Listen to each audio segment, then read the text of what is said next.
are you? Jai Swaminarayan to all of you.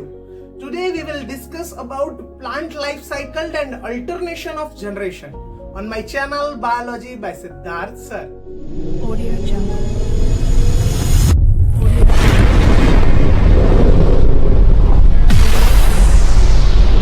Normally ये plant life cycle और alternation दोनों एक दूसरे के साथ कंबाइन किस तरह से है, दोनों को एक दूसरे के साथ क्यों लिया जा सकता है।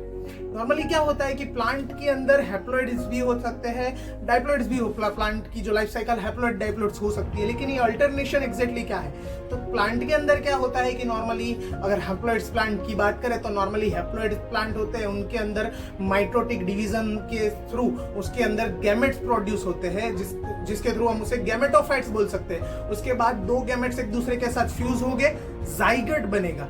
जाइगोट बनने के बाद क्या होगा कि उसका जाइगोट बनने के बाद फिर से उसका माइटोटिक डिवीजन होगा और उसके अंदर से डाइप्लॉइड स्पोर प्रोड्यूस होंगे और डाइप्लॉइड स्पोरोफाइट प्लांट बनेगी। बराबर, ये डाइप्लॉइड स्पोरोफाइट प्लांट बन गए हमारे पास। अब क्या होगा, ये डाइप्लॉइड स्पोरोफाइट प्लांट है, उनका मियोसिस होगा और उसके अंदर से बनेंगे हैप्लॉइड स्पोर, और हैप्लॉइड स्पोर फिर से जर्मिनेट करके बनाए और उसके अंदर माइटोटिक डिवीजन होगा और माइटोटिक डिवीजन से फिर से नया हैप्लॉइड प्लांट बनेगा। तो इस तरह से देखा जाए तो एक बार प्लांट के अंदर कौन सी प्रोसेस हुई, गैमेटोफाइट, तो दूसरी बार कौन सी प्रोसेस हुई, स्पोरोफाइट, फिर से एक बार होगी गैमेटोफाइट, फिर से होगी ये स्पोरोफाइट, देन एक बार गैमेटोफाइट, एक बार स्पोरोफाइट। इसलिए इस प्रोसेस को बोला जाता है अल्टरनेशन। एक बार ये एक बार ये, इसलिए इसे बोला जाता है अल्टरनेशन। नेक्स्ट यहाँ पे हमें तीन टॉपिक दिए हैं, हैप्लॉन्टिक, डाइप्लॉन्टिक और हैप्लोडाइप्लॉन्टिक प्रोसेस।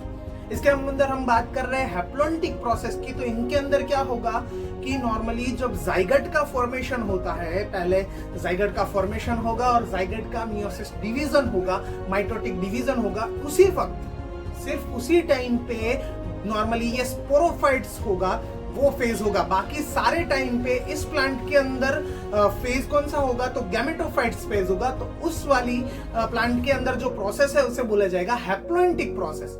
हैप्लॉन्टिक प्रोसेस के अंदर क्या होगा कि नॉर्मली जो ये गैमेट का जब फॉर्मेशन होता है वो गैमेट फॉर्मेशन के टाइम पे ही गैमेटोजेनेसिस प्रोसेस होगी, गैमेट का फॉर्मेशन उसी टाइम पे सिर्फ ये नॉर्मली जो हम बोल सकते हैं कि हमारा ये गैमेटोफाइट का फेज उसी टाइम पे होगा। बाकी सारे टाइम पे स्पोरोफाइट का फेज होगा। देन उस फेज को बोला जाएगा, उस प्रोसेस को बोला जाएगा डाइप्लॉन्टिक प्रोसेस।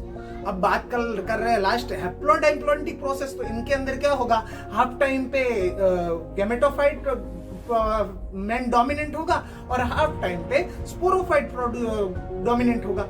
नॉर्मली इसका कंक्लूजन देखें तो हैप्लॉन्टिक प्रोसेस के अंदर गैमेटोफाइट है वो डोमिनेंट है, डाइप्लॉन्टिक प्रोसेस के टाइम पे जो स्पोरोफाइट है वो डोमिनेंट है, और लास्ट में बात करें हैप्लॉइड डाइप्लॉन्टिक तो उनके अंदर ये दोनों प्रोसेस, हम कोई डोमिनेंट भी नहीं बोल सकते, कोई रिसेसिव भी नहीं बोल सकते, दोनों प्रोसेस हाफ ऑफ टाइम पे हो रही होगी, हाफ ऑफ बोल सकते हैं। इसको हम बोलेंगे हैप्लोडाइप्लॉन्टिक प्रोसेस।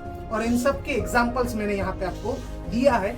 यहाँ पे हमारा चैप्टर ये 3 खत्म होता है प्लांट का, हमें पूरा प्लांट क्लासिफिकेशन के बारे में, और नेक्स्ट हमारा चैप्टर है animal classification. Okay, thank you.